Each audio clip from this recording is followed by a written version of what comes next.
हुए NTPC exam को देखते हुए हमने आपके लिए पिछले साल के पेपर की सीरीज को स्टार्ट किया है, क्योंकि पिछले साल के पेपर लगाने से आपको सीबीटी 1 का लेवल और पैटर्न मालूम चलेगा कि किस लेवल और पैटर्न से आपके एग्जाम में क्वेश्चन बनेंगे। क्योंकि सीबीटी 1 में रीजनिंग से आपसे 30 क्वेश्चन पूछे जाएंगे और जो पढ़ने वाले स्टूडेंट हैं वो 30 में 30 सही करके आते हैं।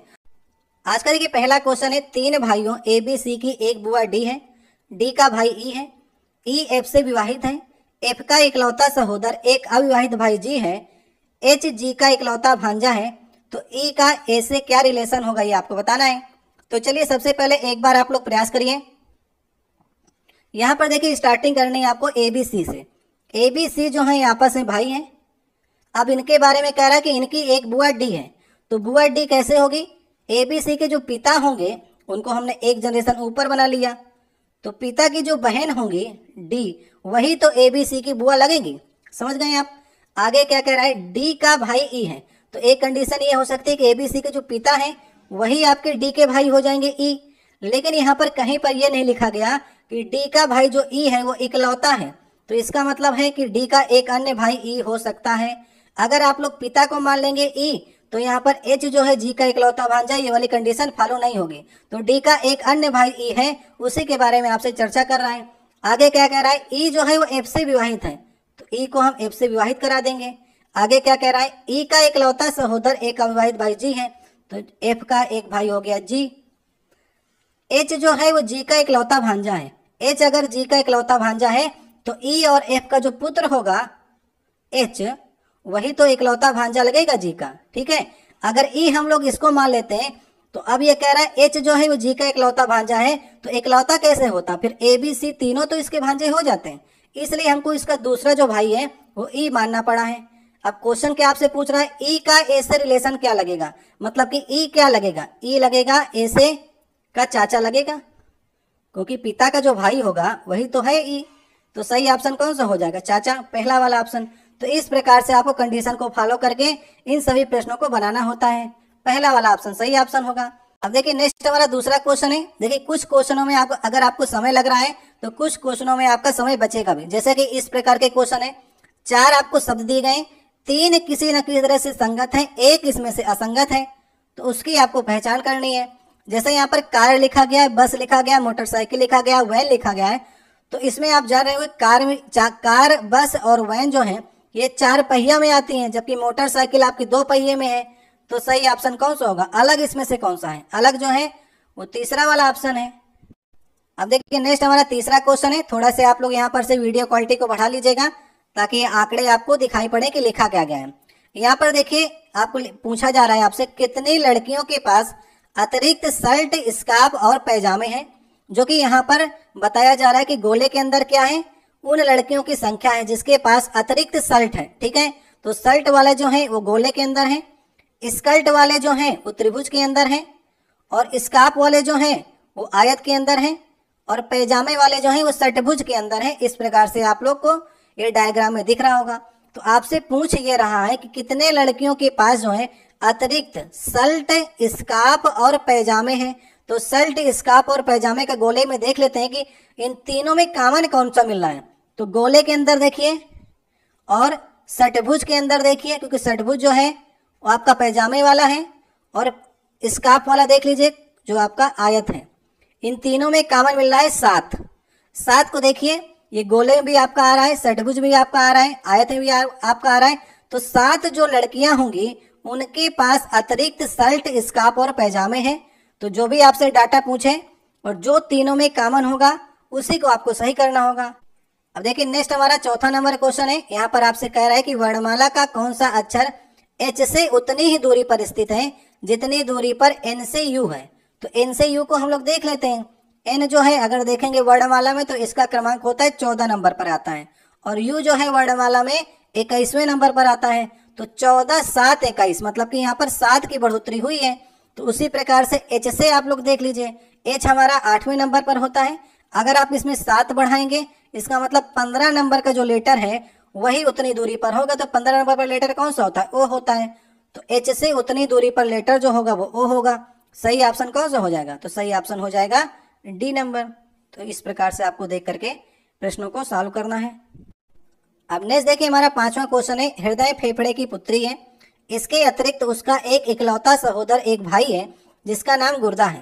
पेट फेफड़े का पति है, आंख और हृदय पति पत्नी है, अग्नाशय गुर्दे के मामा है। तो अग्नाशय का फेफड़े के साथ क्या रिलेशन हो गया आपको बताना है।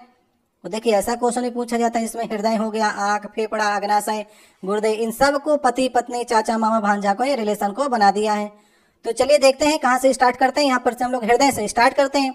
हृदय जो है फेफड़े की पुत्री है, तो फेफड़े को अगर हम लोग एक जनरेशन ऊपर रखेंगे तो पुत्री एक जनरेशन नीचे आएगी। हृदय उसकी पुत्री हो गई। पुत्री है तो नेगेटिव साइन लगा दीजिए फीमेल में, और अगर मेल होगा तो प्लस साइन लगा देंगे उसके ऊपर। आगे क्या करें, इसके अतिरिक्त उसका एक इकलौता सहोदर भाई है जिसका नाम गुर्दा है। तो हृदय का एक भाई है जिसका नाम गुर्दा है, भाई है इसलिए प्लस लगा दिया। पेट फेफड़े का पति है, तो पेट अगर फेफड़े का पति है तो ये प्लस हो गया, ये माइनस हो गई, पत्नी हो गई।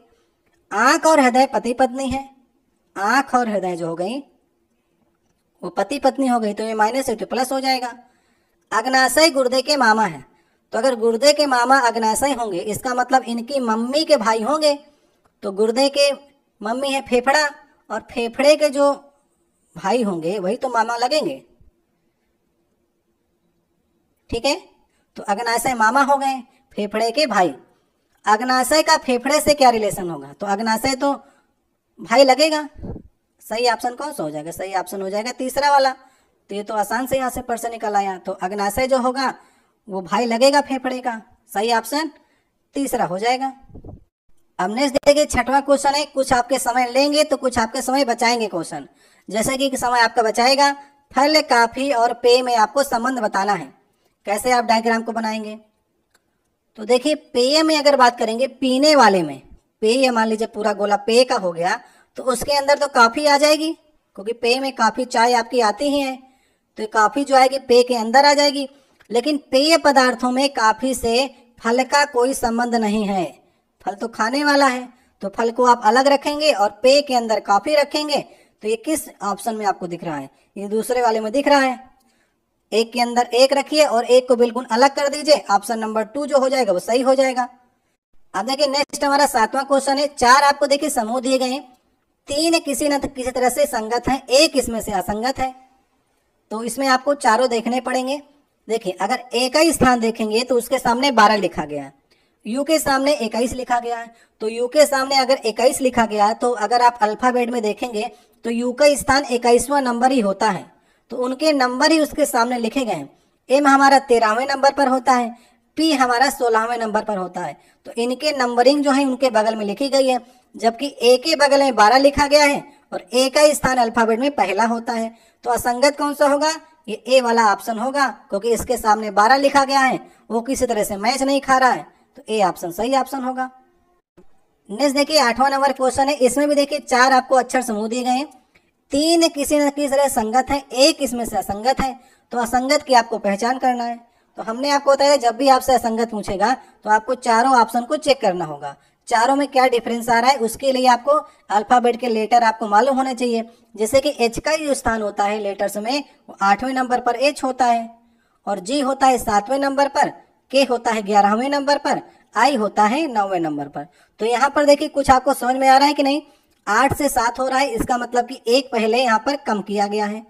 7 से 11 हो रहा है, इसका मतलब 4 बढ़ाया गया है। और 11 से 9 हो रहा है तो 2 कम किया गया है। तो पहले 1 जो है घटाया गया, फिर 4 बढ़ाया जा रहा है, फिर 2 को कम किया जा रहा है। अब नेक्स्ट वाले में देख लेते हैं क्या ऐसा ही फॉलो हो रहा है इसमें, कि कुछ अलग हो रहा है। SRVT लिखा गया है, तो एस जो होता है वो 19वें स्थान पर होता है, आर जो होता है वो 18वें स्थान पर होता है, वी का स्थान होता है 22वां और टी का स्थान होता है 20वां। तो यहाँ पर भी देख लेते हैं, 19 से 18 हुआ मतलब 1 कम हुआ, 18 से 22 हुआ मतलब कि 4 ज़्यादा हुआ, 22 से 20 हुआ मतलब कि 2 कम हुआ। तो वही ऊपर वाला रिलेशन आ रहा है, -1 +4 और -2, इसमें भी वही कंडीशन लागू हो रही है। अब नेक्स्ट को आप तीसरा को भी चेक कर लेंगे तो यही आपकी कंडीशन -1 +4 -2 होगी। लेकिन अगर आप एम, एल, पी और ओ को चेक करेंगे तो एम का स्थान होता है 13वां और एल का स्थान होता है 12वां और पी का स्थान होता है 16 और ओ का स्थान होता है 15। तो यहाँ पर देखिए 13 से 12 हुआ तो 1 कम होगा, 12 से 16 हुआ, इसका मतलब 4 ज्यादा हो रहा है, लेकिन 16 से इसने 15 ही किया है, सिर्फ एक ही कम किया है। तो यहाँ पर असंगत जो होगा वो लास्ट वाला ऑप्शन होगा। 3 ऊपर के एक नियम फॉलो कर रहे हैं, लेकिन एक में नियम गड़बड़ा गया कि -1 + 4 -2 करना था, लेकिन -1 + 4 -1 किया है, इसलिए जो असंगत होगा वो लास्ट वाला ऑप्शन होगा। तो जल्दी जल्दी आपको अल्फाबेट के स्थानों को चेक करना होगा। इसी प्रकार से क्वेश्चन लगते हैं और कोई इनका तरीका नहीं है। अब देखिए नेक्स्ट हमारा ये 9वां नंबर क्वेश्चन है। रिजर्वेशन को 4 प्रकारों से इस प्रकार लिखा जाता है। ठीक है, ये पहली बार क्वेश्चन मिल रहा है। जितने हमने आपको 7 सेट कराए हैं, इसके पहले 6 है, तो उनमें ये क्वेश्चन नहीं मिला है। अभी इस सेट में इस प्रकार का ये नया क्वेश्चन पूछा गया है। यहाँ पर देखिए लिखा गया कि रिजर्वेशन को इन 4 प्रकारों से लिखा जा सकता है। कूट भाषा 1, 2, 3, 4। इसको कैसे करते हैं इसे भी आप लोग सीख लीजिएगा, ताकि नेक्स्ट अगर आपके एग्जाम में इस प्रकार के क्वेश्चन बनेंगे तो आप कभी भी गलत करके नहीं आएंगे। तो यहाँ पर देखिए आपसे पूछा जा रहा है इनमें से किस कूट भाषा में इंक्वायरी को ऐसे लिखते हैं। तो हम लोग चेक कर लेते हैं ना, इंक्वायरी को ऐसे जो है वो किस प्रकार से लिखा गया। ई से देखिए एफ हो रहा है ना, ई से एफ हो रहा है, इसका मतलब बढ़ोतरी की गई है 1 की, समझ गए। और एन से अगर एल हो रहा है, इसका मतलब कि एन से एल हुआ तो -2 जो है आप पीछे की ओर गए हैं। और क्यू से अगर यहाँ पर देखिए टी हो रहा है, तो क्यू होता है 17 नंबर पर और टी होता है 20 नंबर पर, इसका मतलब बढ़ोतरी की गई है +3 की। और यू से देखिए, यू से क्यू हो रहा है, यू हमारा होता है 21वें नंबर पर और क्यू होता है 17वें नंबर पर, इसका मतलब कि -4 की कमी की गई है। तो ये बात हमको ये समझ में आ गई कि इसमें पहले +1 कर रहा है, फिर -2 कर रहा है, फिर +3 कर रहा है, फिर -4 कर रहा है, अगली बार +5 करेगा और नेक्स्ट पद में -6 करेगा। तो पहले 1 बढ़ाता है, 2 घटाता है, 3 बढ़ा रहा है, 4 घटा रहा है, तो ये नियम फॉलो हो रहा है। तो उसी प्रकार आपको ये देखना है कि रिजर्वेशन में भी आपको यही नियम फॉलो करना है। रिजर्वेशन के लिए कौन सी कूट भाषा में पहले +1 हो रहा है, फिर -2 हो रहा है। तो अगर आप आर को अगर +1 करेंगे, आर से अगर आप 1 आगे बढ़ाएंगे तो आपको एस मिलेगा।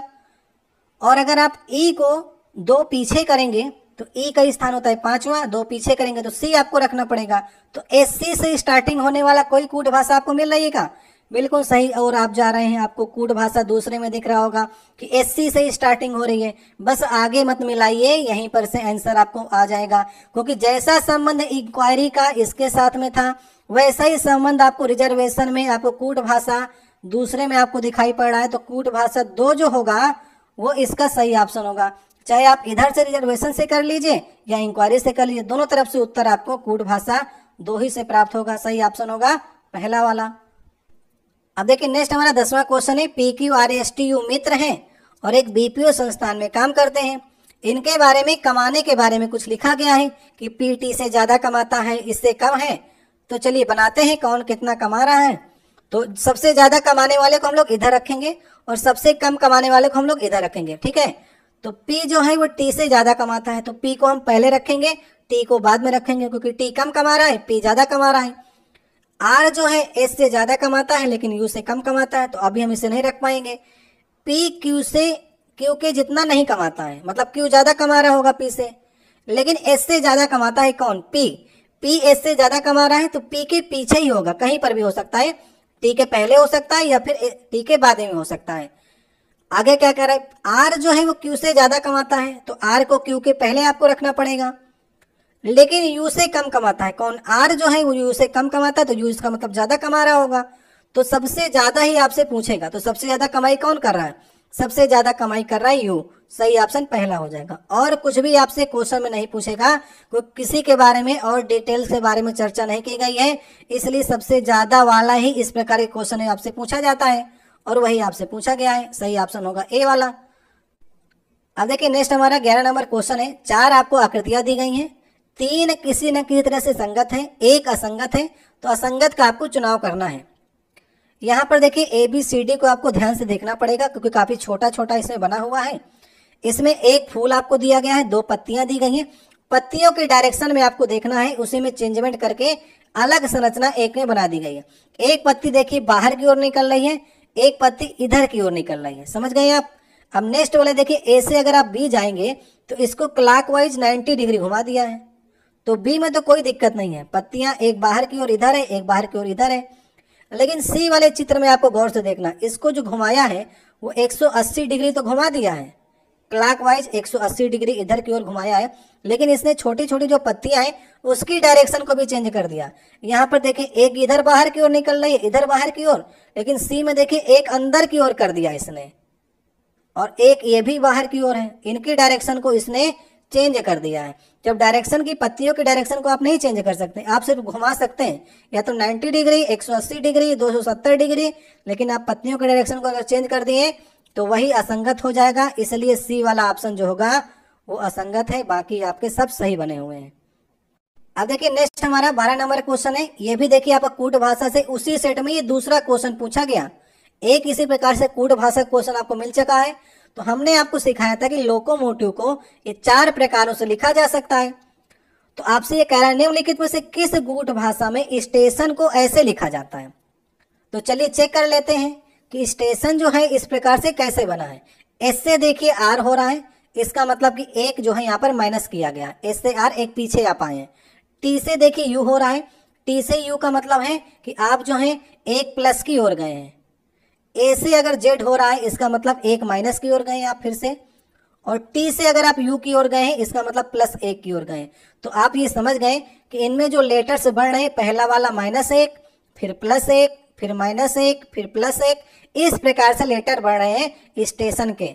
तो अब ये देख लीजिए कि लोकोमोटिव के जो कूट भाषा है उसमें किसमें -1 +1 -1 +1 हो रहा है, वही वाला कूट भाषा इसमें लागू हो रहा होगा।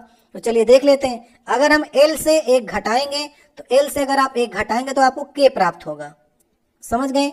तो K में 2 कूट भाषा है, एक वाली तीसरी वाली आगे मिला लेते हैं। O से आपको 1 बढ़ाना पड़ेगा, अगर आप स्टेशन की कूट भाषा की ओर जाएंगे तो O से अगर आप 1 बढ़ाएंगे तो आपको P मिलेगा। तो K और P से कोई स्टार्ट हो रहा है कूट भाषा तीसरा। 2 ही लेटर से डिसाइड कर लिया हमने कि कौन सी कूट भाषा यहाँ पर लागू होगी।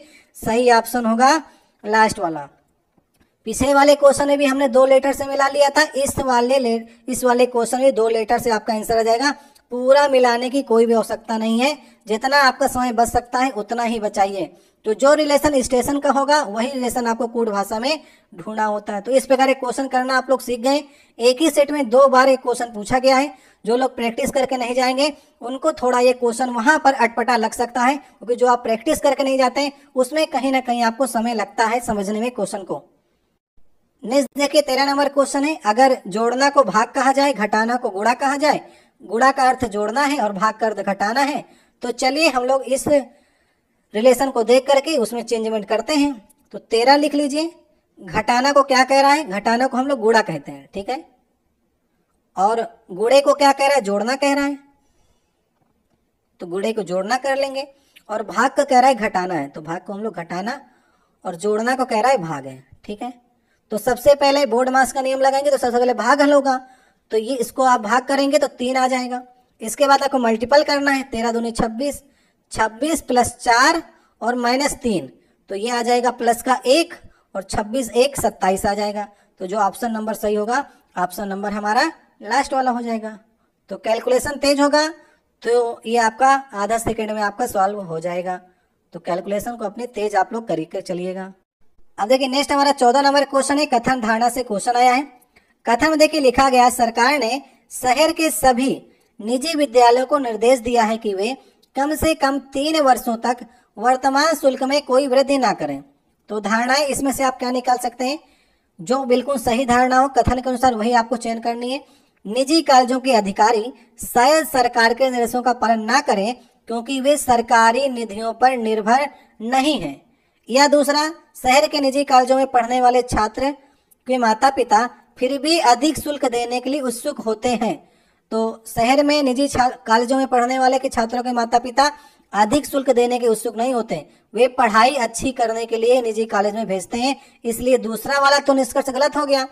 और धारणा जो पहली वाली है उसमें भी देख लेते हैं, कह रहा है कि वो निर्देश का पालन नहीं करेंगे। ऐसा नहीं है, निजी कॉलेज भी सरकार के आदेश का पालन करते हैं, क्योंकि सरकार के अंडर में निजी कॉलेज भी होते हैं और आपके सरकारी कॉलेज भी होते हैं। अगर सरकार कोई निर्देश दे रही है और वो पॉजिटिव दिशा में है, क्योंकि वो सरकार जो है फीस कम करने के लिए नहीं कह रही है, सरकार कह रही है कि 3 वर्षों तक शुल्क में कोई भी वृद्धि ना करें, क्योंकि कोई कारण होगा।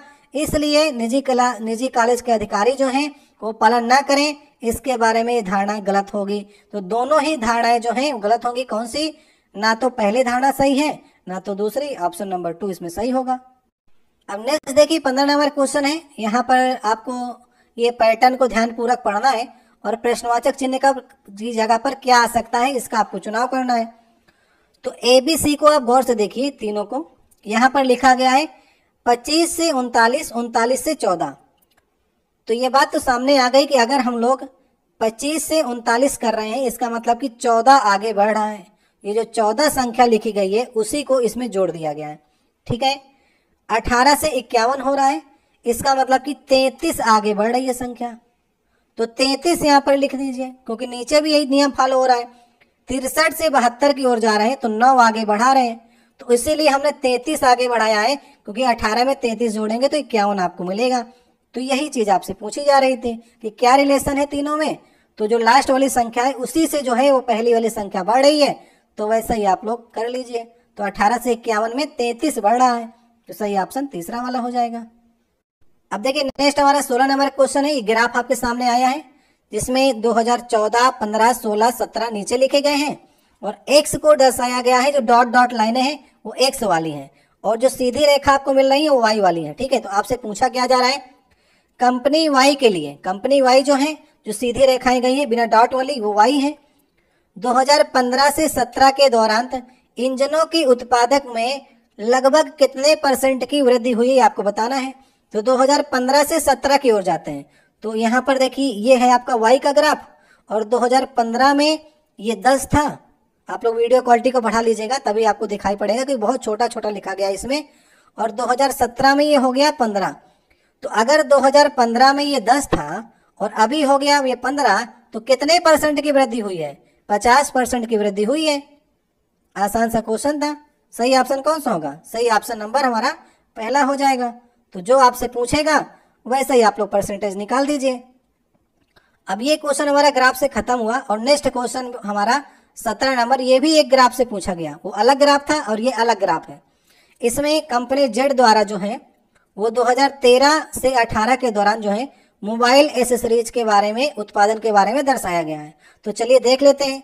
2016 से 18 के दौरान मोबाइल एसेसरीज के उत्पादन में हुई प्रतिशत गिरावट आपको ज्ञात करनी है। तो 2016 ये है और 2018 ये है। यहाँ पर 2016 में 120 का हो रहा था और अभी हो गया 90 का। तो कितनी गिरावट हुई है कैसे निकालेंगे? 120 माइनस 90 बटा 120 गुणते 100। तो इतनी गिरावट हुई है गिरावट निकालने के लिए। तो कितना % आ जाएगा? 25% की गिरावट हुई है। ऐसे भी निकाल लीजिए। 120 से 90 हो रहा है तो मतलब कि 30 घट रहा है और 30 कितना होता है 120 का? 25% होता है। तो इस प्रकार से भी निकाल सकते हैं। नहीं आता है तो कैलकुलेट कर लीजिएगा। सही ऑप्शन नंबर हो जाएगा लास्ट वाला। अब एक ग्राफ वो खत्म हुआ। अब नेक्स्ट देखिए दूसरा ग्राफ दे दिया। ये हमारा 18 नंबर क्वेश्चन होगा। तो हर क्वेश्चन में एक अलग ग्राफ आपको दे रहा है। अब कह रहा है कि 2017 और 18 के दौरान जो है ABCD में हुए लाल मसूर के उत्पादन के बारे में ये चर्चा कर रहा है। तो थोड़ा से जूम कर लेते हैं ताकि आपको और दिखाई पड़े अच्छे से। यहाँ पर लिखा गया है 2017 में, 2017 ये है। राज्य बी ये हो गया में हुए लाल मसूर के उत्पादन में। और 2018 ये है। राज्य डी ये हो गया और लाल मसूर का उत्पादन 240 हुआ है। ठीक है। तो इनका अनुपात पूछ रहा है। तो 210 और 240 में अनुपात अगर देखेंगे तो 3 सते 21 और 3 अठे 24, 7 अनुपात 8 का ये अनुपात होगा। तो सही ऑप्शन नंबर कौन सा हो जाएगा? ऑप्शन नंबर हो जाएगा लास्ट वाला। तो जितना कह रहा है बस सिंपल तरीके से ये आपके सवाल लगते हैं। अब देखिए नेक्स्ट हमारा 19 नंबर क्वेश्चन है। ये भी एक नए ग्राफ से क्वेश्चन पूछा गया है। हर एक क्वेश्चन में आपको नया ग्राफ मिल रहा है। ठीक है। अब इसमें लिखा गया है कि इसमें आप जूम करके थोड़ा देखिए, इसमें आपको दिखा देते हैं। वैसे ऑप्शन कट जाएगा लेकिन फिर भी आप जूम करके इसके आंकड़ों को देख लीजिए। सबसे पहले एक बार आप लोग यहाँ पर लिखा गया छात्रावास में बावर्ची द्वारा जो खाना बनाया जा रहा है उसके बारे में यहाँ पर डिटेल में चर्चा की गई है। और बताया जा रहा है छात्रावास में छात्रों की कुल संख्या जो है 3200 है। तो अभी आप लोग देख लीजिए ब्रेड जो है वो 30% है, कॉर्न फ्लेक्स जो है 25% है, प्लम केक से 25% है, एग्स 5% है, इडली 15% है। ये डाटा को आप लोग एक बार नोट कर लीजिएगा। अभी हम लोग प्रश्न की ओर चलते हैं और प्रश्न में अगर आपको ऑप्शन दिखाने हैं तो इसे छोटा करना ही पड़ेगा। चलिए इतना दिखा देते हैं, इतने में आपको ऊपर का आंकड़ा भी दिखता रहेगा। कह रहा है देखिए इसमें कि कौन सा कथन सत्य नहीं है। ठीक है, तो सत्य नहीं है मतलब कि 3 इसमें सत्य होंगे, 1 असत्य होगा।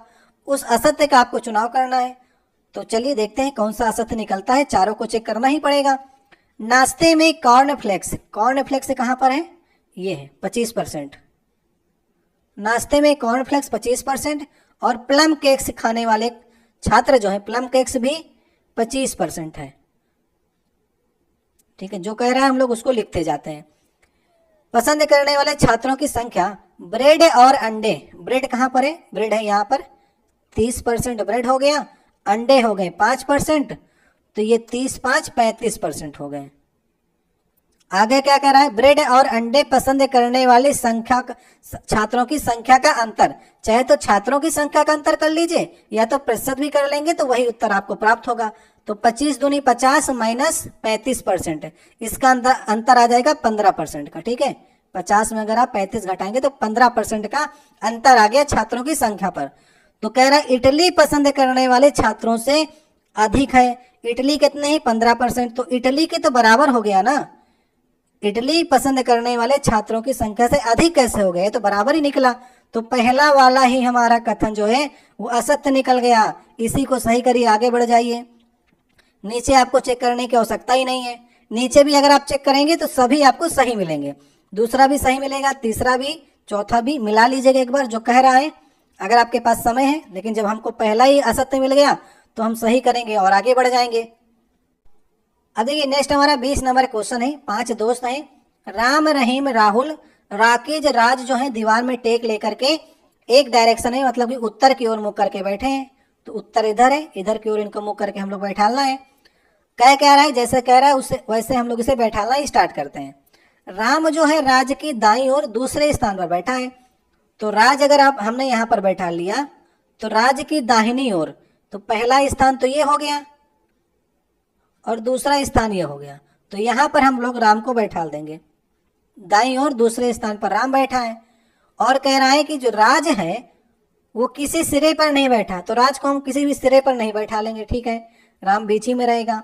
राम और रहीम जो है दोनों सिरों पर बैठे हैं। अगर राम को हम यहाँ पर बैठा दिए हैं तो फिर 5 लोग हैं, एक स्थान राज के बगल में और होगा और एक लास्ट में हम लोग रहीम को बैठा लेते हैं। कोई राम रहीम जो है वो लास्ट में हो जाएंगे, किनारे किनारे हो जाएंगे। कह रहा है कि राहुल जो है राम के बगल में नहीं बैठा है। अगर राहुल राम के बगल में नहीं बैठा तो राहुल जो है वो राज के बगल में बैठेगा। तो राहुल राज के बगल में हो गया और एक रॉकी बच्चा है तो रॉकी को बैठा देंगे राम के बगल में। क्या कह रहा है आपसे, रॉकी के बाईं ओर तीसरे स्थान पर कौन बैठा है, तो रॉकी ये हो गया, इसका बायां और इधर की ओर होगा तीसरा स्थान। पहला स्थान ये, दूसरा स्थान ये, तीसरा स्थान ये। तो तीसरे स्थान पर रॉकी के रहीम बैठा है। सही ऑप्शन कौन सा हो जाएगा, सही ऑप्शन नंबर हमारा पहला हो जाएगा। अब देखिए नेक्स्ट हमारा 21 नंबर क्वेश्चन है। यहाँ पर आपको आकृति दी गई है 4, तो ये श्रृंखला को आपको पूरी करना है और प्रश्नवाचक चिन्ह की जगह पर जो श्रृंखला आ सकती है उसका आपको चुनाव करना है। तो यहाँ पर आपको यहाँ पर तीर के निशान दिख रहे होंगे जिसकी डायरेक्शन को चेंज किया जा रहा है, तो उसे हम लोग देख लेते हैं कैसे ये चेंज कर रहा है। यहाँ पर देखिए तीर की डायरेक्शन पहले ऐसे थी और अब की बार दूसरी वाली संरचना में ये नीचे की ओर आ गई। इसका मतलब इसमें जो डिफरेंस किया गया पहले से दूसरे में, वहां पर देखिए एंटी क्लॉकवाइज जो है वो 90 डिग्री को घुमाया गया है, समझ गए। और फिर देखिए फिर एंटी क्लॉकवाइज फिर से देखिए 180 डिग्री घुमाया गया।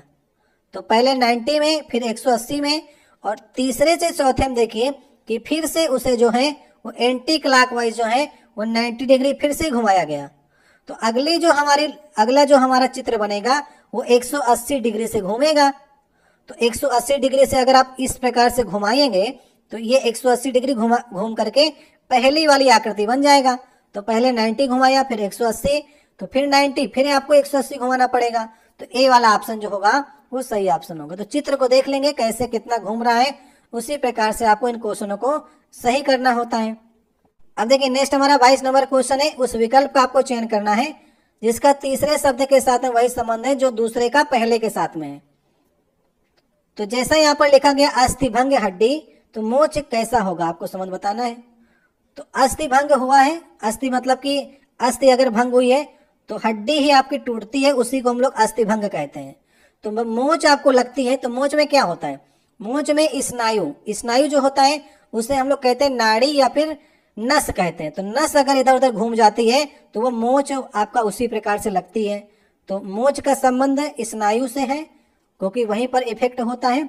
जैसे हड्डी भंग होती है, अस्थि भंग होती है तो उसमें हड्डी इफेक्ट करती है, मोच में नसें जो हैं इधर उधर घूम जाती हैं। तो सही ऑप्शन हो जाएगा पहला वाला। नेक्स्ट देखिए क्वेश्चन है, सुबह के सभा के दौरान बच्चों की एक पंक्ति में राहुल दोनों सिरों से 16वें स्थान पर है। अगर मैंने बताया था दोनों सिरों से 16वें स्थान पर, तो 16 + 16 - 1 कर लीजिए, तो उसका स्थान जो है टोटल पंक्ति में कितने बच्चे होंगे उनका स्थान आ जाएगा। तो 16 दूनी 32 - 1 31 जो हो जाएंगे, वो टोटल जितने सभा में बच्चे हो जाएंगे आ जाएगा। क्योंकि हमने राहुल का स्थान दोनों तरफ से ले लिया है, इसलिए एक हमको घटाना पड़ता है। अब देखिए नेक्स्ट हमारा कथन और धारणा से क्वेश्चन आया है, और ये 24 नंबर क्वेश्चन होगा आज का। कथन में कहा जा रहा है धूम्रपान स्वास्थ्य के लिए हानिकारक है, ये चेतावनी सिगरेट के पैकेटों में छपी होती है। धारणाएं क्या निकल सकती हैं, लोग सिगरेट के पैकेटों पर छपी हुई सामग्री को पढ़ते हैं, लोग चेतावनी पर ध्यान देते हैं। तो धारणा 1 भी सही है, धारणा 2 भी सही है। धूम्रपान स्वास्थ्य के लिए हानिकारक है, ये चेतावनी को बहुत से लोग पढ़ते हैं, इसलिए सभी लोग धूम्रपान नहीं करते हैं, कुछ ही लोग धूम्रपान करते हैं, क्योंकि बहुत से लोगों को मालूम है और चेतावनी भी पढ़ते हैं, इसलिए तो कई लोग धूम्रपान नहीं करते हैं। तो इसका मतलब जो धूम्रपान लिखा हुआ है सामग्री पर उसको लोग पढ़ रहे हैं और सरकार के निर्देश का पालन कर रहे हैं, चेतावनी पर भी ध्यान देते हैं, लेकिन सभी नहीं देते हैं। तो यहाँ पर लिखा गया है कि लोग जो हैं वो ध्यान देते हैं, तो इस पर हम लोग दोनों ही धारणाओं को सही करेंगे। कोई कुछ ही लोग धूम्रपान करते हैं, लेकिन ज्यादातर लोग जो है चेतावनी पर ध्यान देते हैं। अब देखिए नेक्स्ट हमारा 25 नंबर क्वेश्चन है, उस संख्या का आपको चयन करना है जो प्रश्नवाचक चिन्ह की जगह पर आ सकती है, तो आपको बताना है। तो ये सीरीज दी गई है, लेकिन रेलवे ने इस प्रश्न में थोड़ी सी गलती कर दी है, एक बार आप लोग ट्राई कर लीजिए इसे लगाने का। उस गलती को हम आपको बता देते हैं कि जैसे यहाँ पर देखिए 0 से 26 हो रहा है और 26 से 124 हुआ है, 124 से नेक्स्ट पद आपको बताना है, फिर यहाँ पर 718 इसने लिख दिया है। तो यहाँ पर गलती ये की है कि 718 की जगह पर इसको जो है वो 728 लिखना चाहिए था, तब ये कहीं पर ये सीरीज जो है कंप्लीट होती नजर आएगी। जैसे कि यहाँ पर 0 लिखा गया, तो 0 को हम लोग लिख सकते हैं 1 का क्यूब - 1, ठीक है, और 0 से 1 का क्यूब हुआ, फिर 26 पहुंच रहा है, इसका मतलब कि 3 का क्यूब - 1 जो है 3 3 9 3 27 - 1 करेंगे तो 26 मिलेगा। तो 1 3 और फिर 5 का क्यूब करिए -1 करेंगे तो 5 5 25 5 125 और 1 कम करेंगे तो 124 आपको मिल गया। समझ गए आप। अब नेक्स्ट देखिए 1 3 5, तो नेक्स्ट पद जो आएगा 7 का क्यूब -1 आएगा, तो 7 49 7 343, 343 में 1 घटाएंगे तो 342 जो होगा वो इसका राइट आंसर होगा। लेकिन नेक्स्ट पद अगर आप चेक करने का प्रयास करेंगे 7 से 9 आप आगे बढ़ाएंगे तो 9 का क्यूब -1 करेंगे, और 9 का क्यूब होता है 729, और 729 से 1 घटाएंगे तो 728 यहाँ पर रेलवे को लिखना चाहिए था, लेकिन रेलवे ने 718 लिखा है, इसलिए क्वेश्चन को गलत श्रेणी में डालना चाहिए था। ये पहली बार के आंसर की है, तो रेलवे ने आप लोगों ने आपत्ति की होगी, दूसरे वाले में हट गया होगा, लेकिन जो सीरीज चलेगी वो इसी प्रकार से चलेगी। थोड़ी सी ये टाइपिंग मिस्टेक जो है वो रेलवे ने की थी। तो समझ गए आप लोग।